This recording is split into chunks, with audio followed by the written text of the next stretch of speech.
Pasemos ahora a la última sesión, si nos permitís. Os voy a presentar a Eugenio Bonzi. Él es el responsable de la practice de cumplimiento normativo, que llamamos CRA, riesgo y assurance. Can you start from the first slide, please? Or can I change here? Es el responsable para el sur de Europa de Integrity 360. Eugenio, todo tuyo. Thank you. Thanks, Xavier. So after the switch of this speech, how to talk after Nadal is not so easy, but that's it. But how to bore you in English. Sorry for that, but I'm Italian and I don't speak Spanish. Just a little bit more. We are terribly late, I know, but think positive. I'm the last obstacle between you and the lunch, so just a little bit more. Okay. Okay, just a quick introduction. I'm the practice manager for South Europe in the cyber risk and assurance team. Okay. What we have to talk today about board involvement in our compliance matter. Okay, but first of all, just a quick overview of our cyberspace landscape, current cyberspace landscape. This is a chart made by World Economic Forum for the Cybersecurity Outlook Report for 2025. What are saying this chart? Cybersecurity is entering an era of unprecedented complexity. So the landscape is very complex, very complicated. We can see that there is a cyber skill gap. You know, all of you are experiencing a cyber skill gap now. Also, hire the right people with the right cyber skill is not so simple today. AI is another topic, an emerging topic regarding technology, but also regarding compliance. Then, regulatory requirements, we can discuss later about regulatory. Supply chain interdependencies. You know, you ever seen that the last bigger cyber breach are strictly related with the supply chain in the last few years. Cybercrime sophistication, also thanks to the AI. Okay. And then, least but not least, geopolitical tension. And we don't have to spend more words on that. So, more complexity. Focus today with this speech on the regulatory requirements. About regulation, this is the EU legislative landscape. What I'm saying with our customer this year is that 2025 is the perfect storm about compliance. Why? It's very simple because, you know, we are facing the new PCI version, new ISO 27001 version. We have NIS2 and DORA that are very, very important for our companies and for our countries. There are Cybersecurity Act, Cyber Resilience Act, EU AI Act, a lot of framework, a lot of regulation about compliance. It's a very complicated period. NIS2 is one of the most topic today, the most important topics. NIS2 and DORA are leveraging the compliance to another level, and the reason is very simple because NIS2 and DORA are forcing a lot of companies to face cybersecurity matters. This chart represents the transposition situation. You know, NIS2 is a directive, it's not a regulation. So, the main difference is that a directive must be transposed into local law, country by country. This is the current situation in Europe. We can see that there are a lot of different fragmentation because when governments are transposing a directive into local laws, can introduce new sector involvement, can introduce different timing, can introduce something different. So, just to be clear with an example, if we have a company, a multinational company working in different countries, they are facing different problems, country by country. Different timing for NIS2 security, NIS2 compliance in Italy, different timing in Spain, different fees, different sanctions, different sector involved. For instance, in Italy, we have a difference between the NIS2 European directive because we include also the culture sector as a strategic sector. In Spain, I know that there is a draft involving nuclear sector. And so, if a company is working in Italy with nuclear, it's not involved. If working with nuclear in Spain, is involved and is falling under NIS2 umbrella. It's quite difficult to work with this fragmentation, okay? Focus on Spain. I know there is a draft law in Spain, so the transposition part is not closed. The government is working on it. Main difference, the scope include, in Spain include also nuclear industry, as saying. The standards, the reference standard is the EU certification schemes based on the ENS. Significant changes from the NIS2 European framework. The creation of the National Cybersecurity Center and the establishment of the figure of the Information Security Officer. This is the main figure for the, with the responsibility of the NIS2 implementation.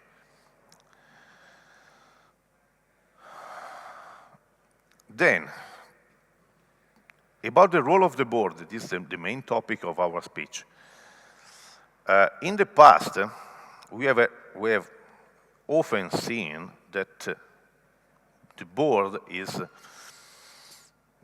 no more involved in the compliance implementation, okay?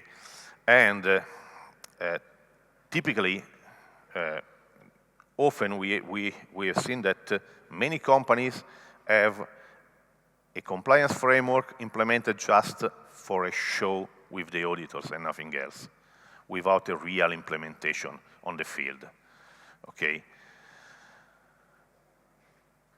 Also today, we have a couple of customers that are asking us to change the situation because they are in this situation with a framework implemented just for show and nothing else. After 10 years of this kind of show, it's not so simple to move the company to another level, to move the framework to the field. But that's it, we are working on it. Now, what is changing with the NIS2 and DORA mainly?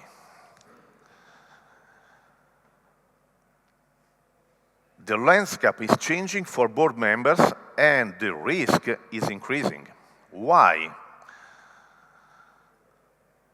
Yeah, boards can no longer do all the talking and leave to others all the doing, because NIS2 and DORA also as involving an obligation, senior management, to participate and to take the responsibility of the implementation.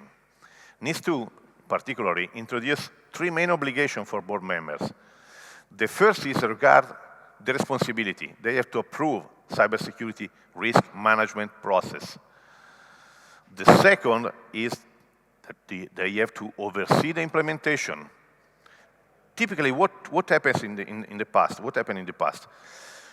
Board normally just approve the budget and nothing else, and then say, guys, you are the IT manager, it's your role, okay? Now they cannot do the same. Now they have to be involved in the implementation. Now it's their responsibility. The third responsibility is the cybersecurity training. Also the board must be involved in cybersecurity training. This is a requirement from NIS2 and also from DORA, okay?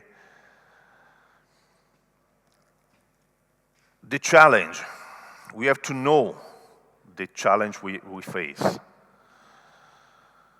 What's the challenge with the board involvement? First of all, perceived burden.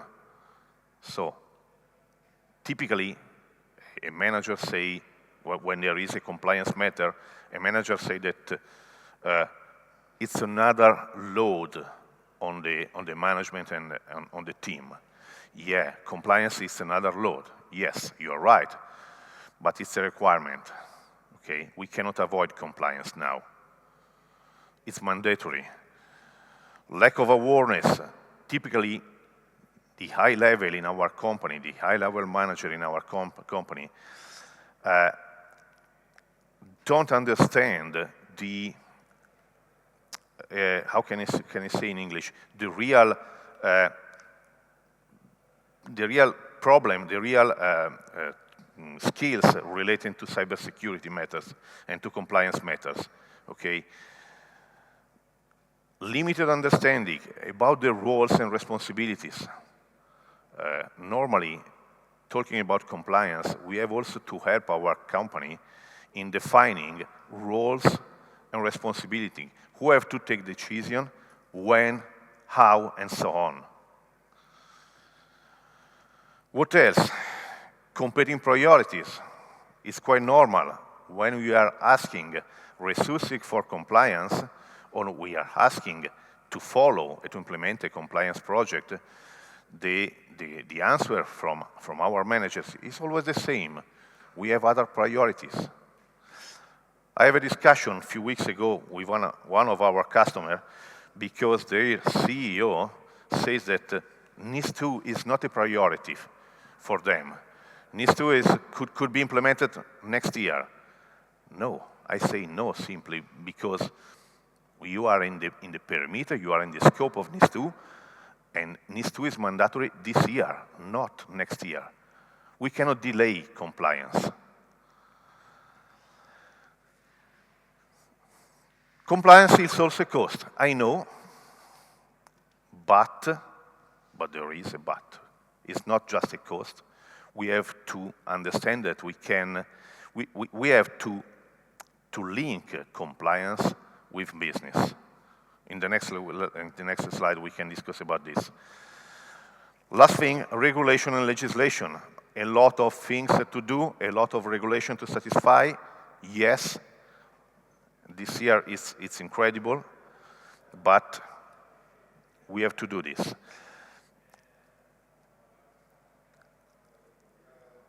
Oh, this is a wrong animation. Sorry for that. So open everything here. Strategic approach, because when we have to work and to discuss with our management, we have to look for the right approach. If you are an IT manager, you cannot talk to your board as you are talking with your team. You have to use a different wording. Okay?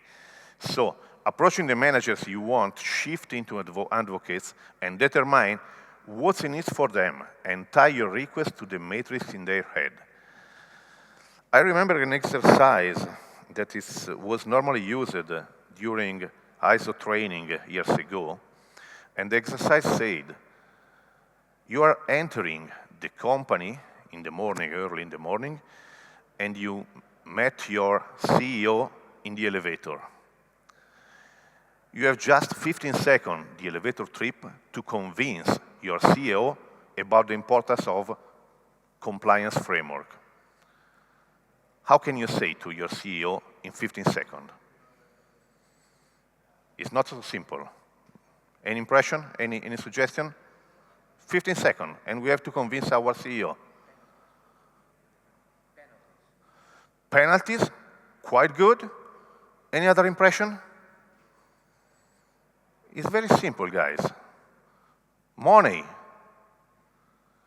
So, for instance, you can say, dear CEO, you know, we have an important customer that is implementing a tender for next year job. but they request ISO 27001 certification. Otherwise, we cannot join the tender, and we can lose the customer. We cannot discuss with our board about cybersecurity matter, about technicalities, about MDR. No, we have to look for the money, to look for the business, okay? So, transforming perception, clear communication. We have to be very clear with the board. Real-world example, the tender by the customer. Education and awareness, we have to educate our board, yes. We have to involve them in training. Metrics and reporting, because we have to explain our board what are happening in the company and in the cybersecurity framework. But also in this case, metrics and reporting must be tailor-made for the board. I cannot present a KPI related to, I don't know, the number of antivirus alert. It's not helpful for the board. Okay? I can present KPI related to the business, to the contracts, to the projects, where compliance is mandatory, for instance. Okay? Good governance and business as a business enabler. Risk management. All the current framework are requesting risk management. Just an example also in this case. If you remember ISO 9001 is not a cybersecurity matter, okay? It's a quality framework. If you remember, in the first edition until 10 years ago, ISO 9001 doesn't require any risk management approach. There is nothing in the ISO first edition related to risk management. Starting from 10 years ago, also the quality framework includes risk management. Risk management is now a requirement for all our cybersecurity framework, all our compliance frameworks. DORA is requesting risk management. NIS2 is requesting risk management. Everything, risk management is always present. Align cyber compliance, and the reason is very simple, because risk management is very important, so we have to align risk management to the business. We cannot approach risk management only with our look, with our eyes, just to cyber matters, to cyber risks. Because if we have a cyber risk, under the risk, there is the business.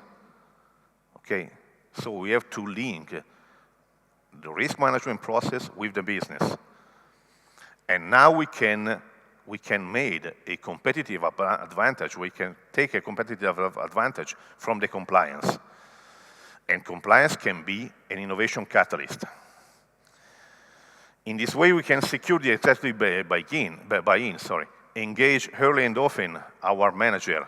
We also always remember with a tailor-made approach. Leverage influences, demonstrate quick wins. Real example, we have to involve the board just with real example. The benefit, the benefit is always the same. You already know the benefit. Foster trust and credibility, prevent structural and operational failures are always the same. No problem at all, okay? You already know all the benefits.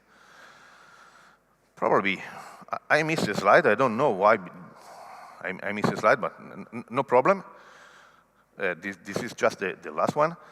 So remember, if you want to involve our board into the compliance framework, remember the tailor-made approach. We cannot discuss with our leader, with our business leader, as we are discussing with our colleagues, with our teams. We have changed the approach. We have used a different approach. We have think to the business. And then the board, the management can be our advocates. Okay? Just a little, the last alert. After this entire day, after this full presentation, if we think that NIS2 and DORA are just a compliance matter, probably you are missing the point. Okay? Thanks a lot, guys.